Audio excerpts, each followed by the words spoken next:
دي قناة مغربية رياضية إخبارية موجودة على الفيسبوك، كانت بتتابع ماتش النهائي بتاع الأهلي والوداد في ملعب مركب محمد عبد المنعم المعروف باسم مركب محمد الخامس سابقا. شايف الجماعة كاتبين ايه على الفيديو من فوق يا عيني؟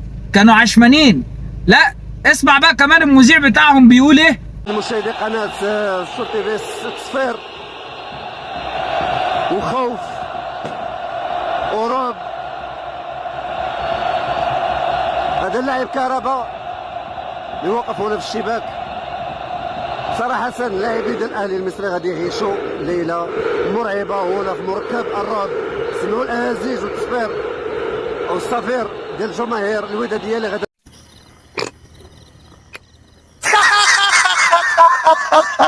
الحقيقة بعد كلام معلق دوت انا عندي سؤال واحد وسؤال مهم جدا. كيفاش عرفوا مضمون التيفو؟ كيفاش عرفوا مضمون التيفو يا عم انت؟